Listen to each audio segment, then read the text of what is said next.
Today I want to rearrange my bookshelf while we do a fun Q&A, and I asked you guys for questions on Instagram yesterday and I got so many good ones. So we're going to talk about like ads, what other books are going to come from the Stolen Kingdom world or universe or whatever, how to market with a small audience, top advice you'd give to a debut, why do I prefer shorter books over longer ones? I don't know if I do, but I kind of do. How mama life is going, so many good things. So let's get into it. In case you don't know, this used to be my office, but now we have a guest bed in here instead of my desk. So I don't come in here a ton. I want to change that. I want to use this as a backdrop for videos. And I also just have been reading so many books lately, so I just want to clean it up because they're absolute chaos and nothing fits anymore. So step number one is I think I have to let go of this middle shelf that's only my books because I need the space. Some of these shelves might stay the way they are. So like my tax binder's not gonna mess with that, but I do want to bring all these like trinkets, like the candles and stuff, up higher because I don't want Zion to be coming in and pulling them off the shelves. And then up top, I think we'll leave the Sarah J. Maas shelf. I'm not like an uber fan, but I do have a lot of books and I've read most of them and they just fit in that shelf, so it just doesn't make sense to move them. Then we've got the Once Upon a Book Club box, kind of tribute to when my book was in that box, as well as a tribute to Highland Bluff Studios that made a candle based on my book. And then this is my series Bible, so this will probably all stay there as well. This shelf, I don't know if I'll mess with that, but I do need space, so maybe it's time. This was where I kept all of my proof copies, as you can see behind here, but now it's getting filled up with books as well. Here's what I'm thinking, and it might not work because I'm too short, but I was gonna sit in front of my shelf one last time before I mess it up and answer a couple questions. Okay, there were actually, I think, 2 different questions about ads. So one person asked, what are the best ads, Facebook, Amazon, or BookBub? And another person said, if you use ads to market your books, can you please make a video on that? So, okay, first things first, this is gonna surprise people, but I do not use ads right now at all. I have experimented with them though. So out of the 3 mentioned, Amazon, Facebook, and BookBub, I've tried Amazon a couple times and I would say maybe sold like 1 or 2 books through them, and I just do not like it. I'm not saying that it doesn't work because I do think that some authors are amazing at it, but I think it takes a lot of work to figure out, a lot of time and effort that I just don't have and I don't feel like doing at this point in time. That's not to say I'm never gonna do ads, but the couple of times that I've tried it, I just haven't had good experiences. So Amazon ads were a bust.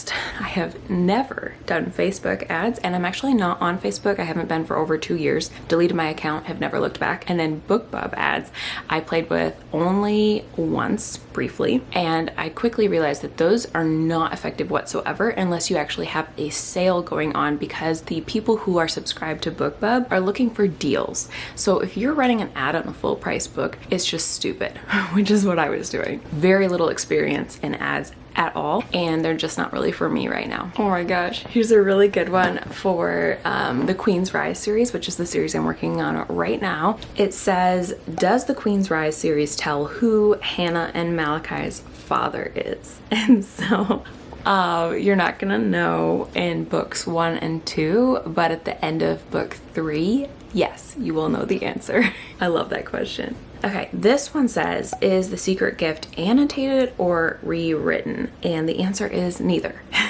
So for anybody who's confused, I talk a lot about like the evolution of this book in this video here. I will link it below, but essentially I am not changing the story at all. I'm just adding to it. And so I actually went back and counted, and there are over 80 new pages, which is wild. And so a lot of it is expansion on the ending. I actually wrote 4 brand new chapters that just literally added to the ending and added so much more. It's really, really good. It's my favorite part of the book, probably because it's new. I added a lot of little details sprinkled throughout the beginning of the story, and some bigger scenes kind of meshed in as things went on. I'm trying to explain without like telling you what they are, but things like we actually get to see how Jezebel first discovers her gift now, and that actually happens right away in chapter 1. So it's not rewritten, it's just added to. And then I think where you got the annotated stuff from was probably from where I've been talking about my pre-order incentive. So if you know what a pre-order campaign is, it's really common in publishing, both TreadPub and Self-Pub, where you give away gifts to the people who specifically pre-order because because they're helping support your book and helping it give it the best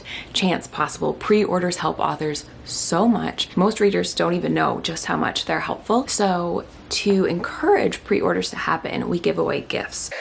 Interrupting this video briefly for a quick word from our sponsors.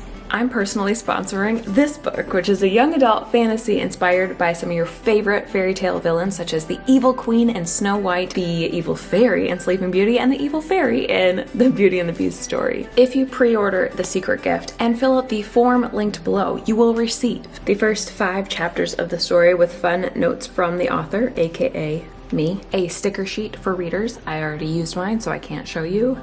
A signed book plate to go inside your copy, an invitation to my private book release live stream party on release day. We're going to celebrate, and of course there will be a replay link, and an entry to win a $50 Amazon gift card giveaway. Check out the online sneak peek of the story where you can read the first few chapters of the book for free on vendors like Google Play and Apple, and once the book is released, all the vendors pretty much. You can take a peek, and I'd recommend it because I personally think if you start reading, hopefully you won't be able to stop.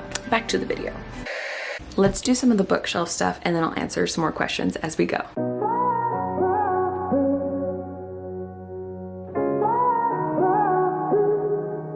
I had a feeling you'd come back and save me from all those lonely nights and heartbreaks. And I feel misplaced without you. Instead of better. Why don't we go back to, why don't we go back to, never wanted to end it like we did. I guess shit happens for a reason, but it's like something feels different from back then. Why don't we go back to, why don't we go back to. Let's take a break and answer more questions because I am already kind of burnt out. How's mama life going? I like this question a lot because it's real and I want to be real with you guys. And I realize that there's so many more moms out there who write than I ever realized. And it's like the most encouraging thing in the world to me because it tells me it is doable. And over the past, Zion's over 10 months now. So the past 10 months, I have gotten to experience the ups and downs of still trying to create while having a baby. A lot of people encourage me that it gets easier the older they get, and I have found that to be the case. Absolutely. Every month I feel like I'm finding a bit more of a balance, but also it's getting easier with Zion. But I will say that the biggest thing for me has been getting help, because even if it's not for work, it's for my mental health. Like, I love Zion so much and I miss him the moment that he's gone, but at the same time I need that me time, stepping away. And there were certain months where I was like, well, I have to work during the naps, I have to get all this stuff done, I have to, and I wasn't taking care of myself, and it just became this exhaustion, this utter burnout. And so I'm still working on finding the balance between, first of all, when Zion's awake, he comes first, and so I'm not working when he's awake almost ever. Maybe like every once in a while I do an Instagram post or something, or answer a couple YouTube comments if he's playing happily, but for the most part I save everything else for during his naps. And so he naps between, depending on the day, 3 to 4 hours a day, and that's when I work, and that's when I also need my me time. And so it's been this really difficult balance of how much time do I give to myself to just feel like myself, feel like a human being, feel like somebody who has time to themselves, and how much do I pour back into work. And it's always kind of a day-to-day balancing act. And then at the end of the day, when we put him to bed, I spend time with my husband and typically try not to work. So I started to get more outside help from family, and my mom especially. Just even one day a week made a huge difference, and I loved it. And Mom, thank you, you're amazing. And then during the winter, my husband, his job is very seasonal, and so he'll be home a lot more, and he has talked about being there to help me out during the winter, and in theory I'll have tons of time. We'll see. I can feel the difference. I feel like I'm a better mom when I've had a little bit of time to myself, and then I'm just more able to create too if I've had enough rest. And so it's been hard because that's the thing that I prioritize the least as a mom, but as I've bumped rest and self-care up higher in the priorities, I feel like like I've done better both with work and with being a mom. So it's a learning curve that I am just getting started on.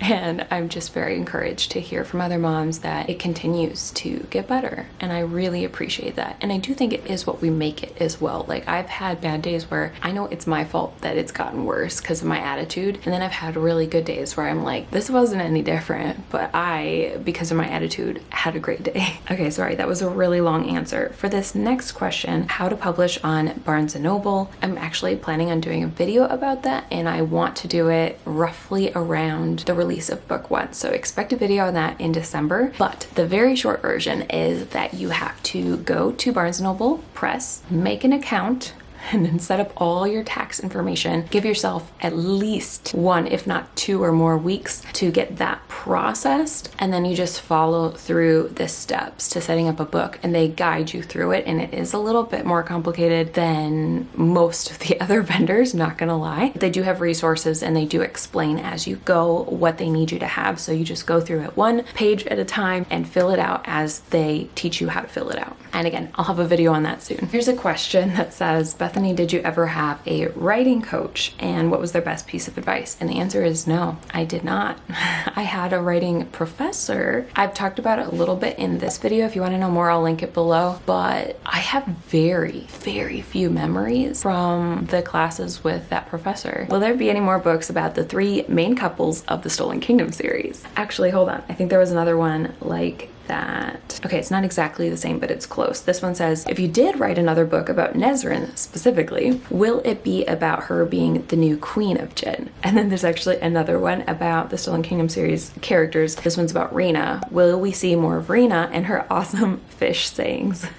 So starting with the first question about like the broader question of will there be more books about Ari and Kaden, Rena and Bosch, and then Nesryn and Malachi? I think so. For Ari and Kaden, their story was the main one of the Stolen Kingdom series. So at the moment, I don't see any more of their story. And then with Rena and Bosch, I love her world, but I don't actually see any big character arcs for her at the moment. However, for Nesryn and Malachi, not only do I see a potential book there, but I've had a lot of people request those 2 in particular. And so I think first of all, I need to get through Jezebel's series because that actually has the history of the Authortube, which is Nesryn's people group. And so some of the stuff that you guys have been asking for, like how did the Authortube become who they are, is going to be in the Queen's Rise series, which is what I'm working on right now. And until I figure out where that series goes and the history, which is coming out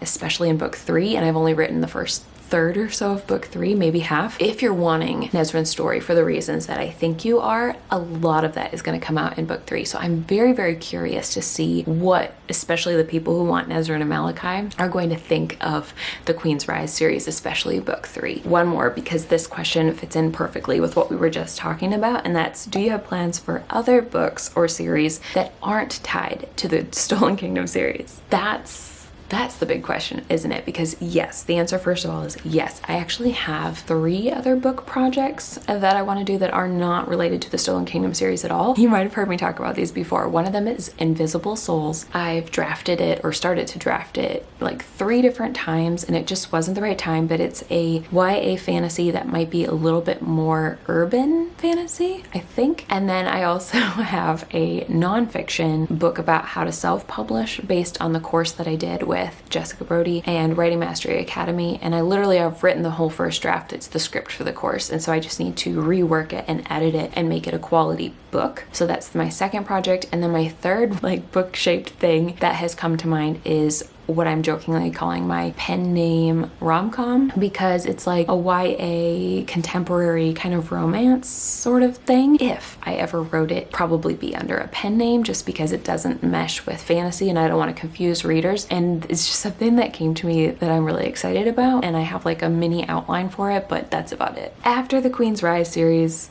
and I've finished all of that, it really will be a toss-up between, do I go on to Nesryn and Malachi, or do I do something, you know, a shiny new book idea? And I just don't know. I don't know. Okay, it's time to face the chaos here, and I think I have a plan. You know what? Let's just see what happens.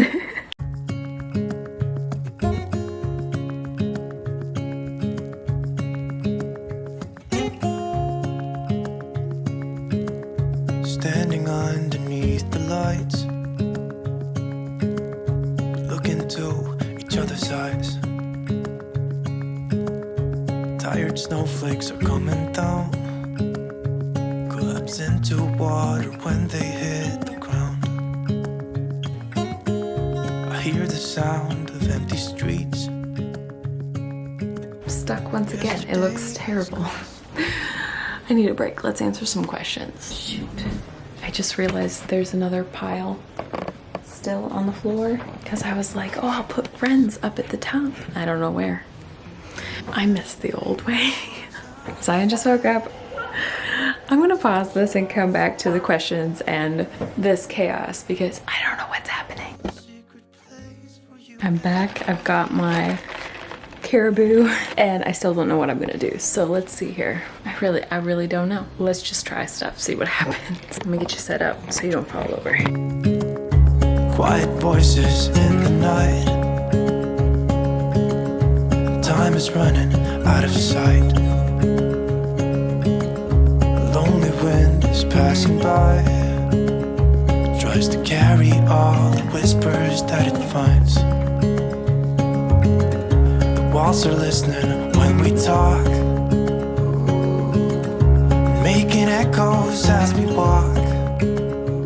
I think I like it. I think it's finished. But before I show you, I wanted to finish answering the questions because I've gotten a bit sidetracked and I kind of forgot completely. But we had a couple left. So let's start with this one. What's the top advice you would give a debut author when beginning their career? I could say so many things, you know, like very true things like keep going, don't give up. The first book almost never is a breakout book, especially as an indie author, because you're your own team and that's it. Only selling a handful of books when you first start out is completely normal. And I do mean like a handful. I mean, do not expect yourself to sell hundreds of copies. It's doable. Some authors do it, but I think the biggest mistake you can make and the thing that can put a bad taste in your mouth instead of being excited about how far you have come, like you've written a whole book, you've published a whole book, you've figured out all the millions of details that go into those things. Those are huge. Like instead of enjoying that, it's very easy to be like, oh, I only sold 10 or I only sold 20 or whatever number that you've sold.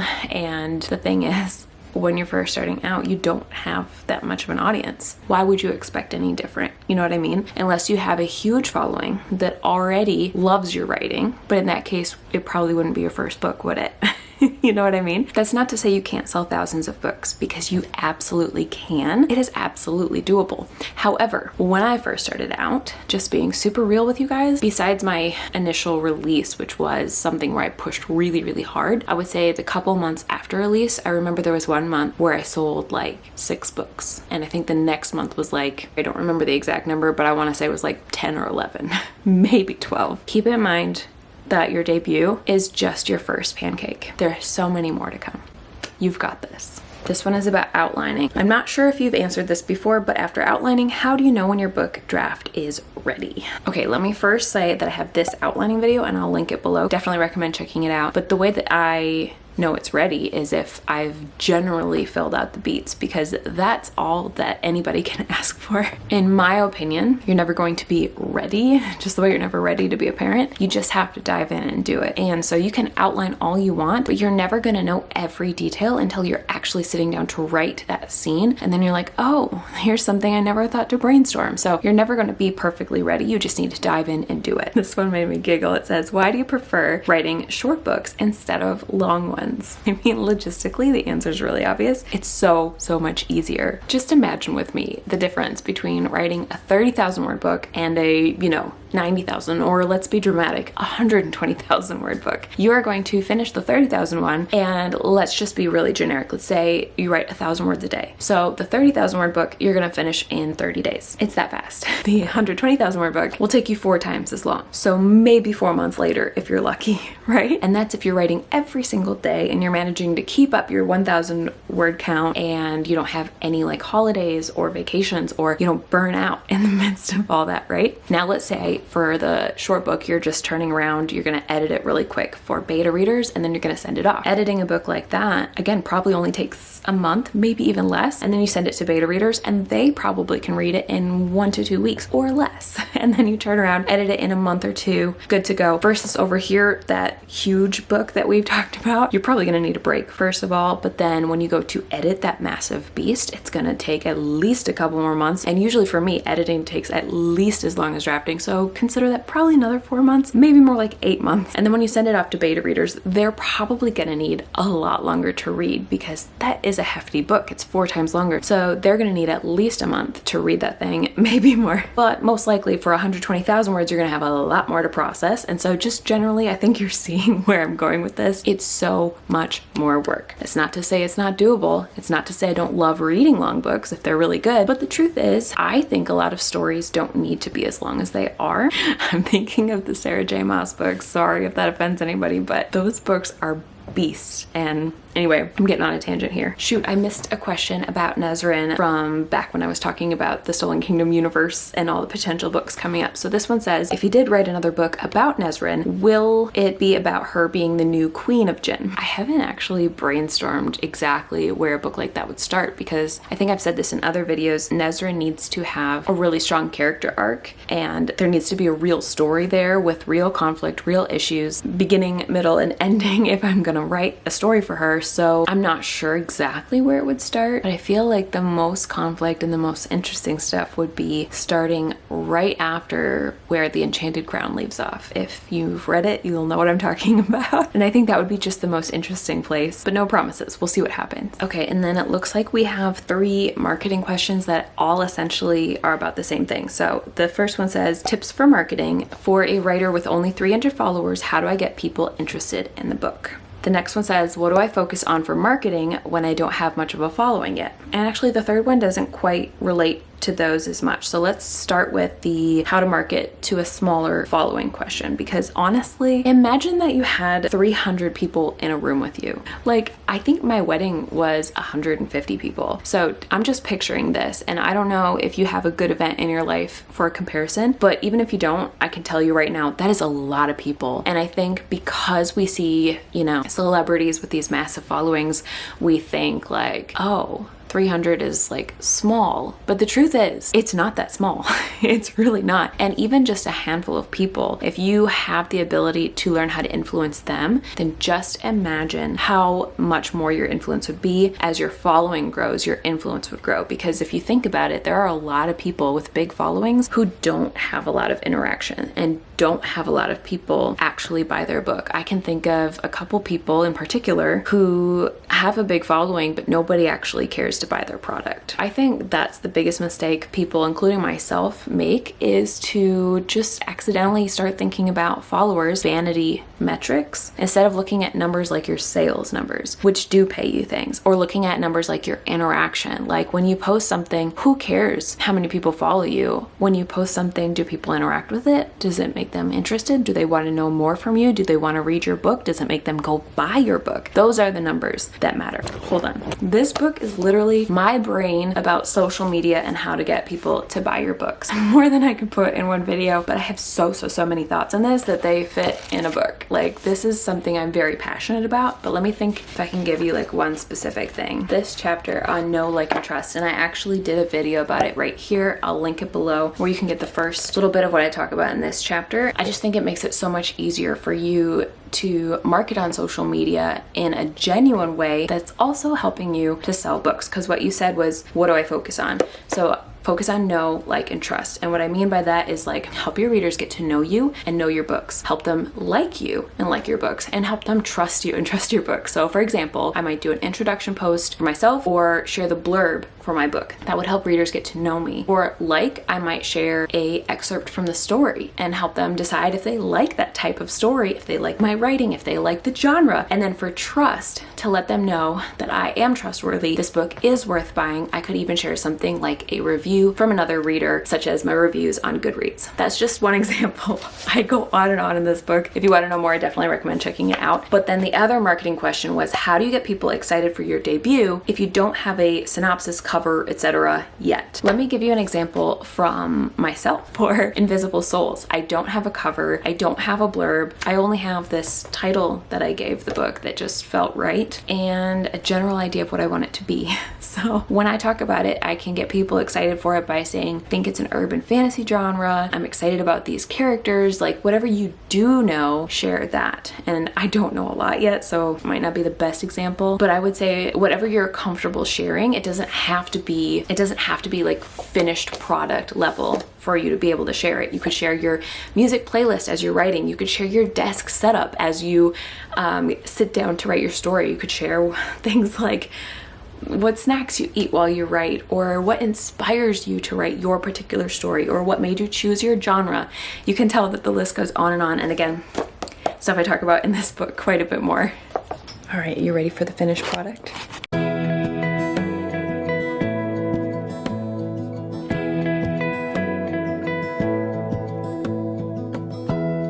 Give me love, give me all your love, oh, 'cause I want you. No one else makes me feel this way, don't know what you do. Hold my hand, could you hold my hand, look me in the eyes. You and me, yeah, that's all I need, and I'll be alright. Let me know if you would enjoy me selling some of my proof copies, because as you can see, I have so many and I probably should get rid of them, but that is my bookshelf all rearranged. I just realized I don't have anywhere to add my newest book to the shelf, so I'm gonna make a spot for it right there. There you go. I hope you'll pre-order if you haven't already. And this is my rearranged bookshelf. I hope you like it. Let me know what you think, and I hope you enjoyed the Q&A. I'll talk to you guys again very soon. Bye. All that we have is each other now. Promise you won't leave my side.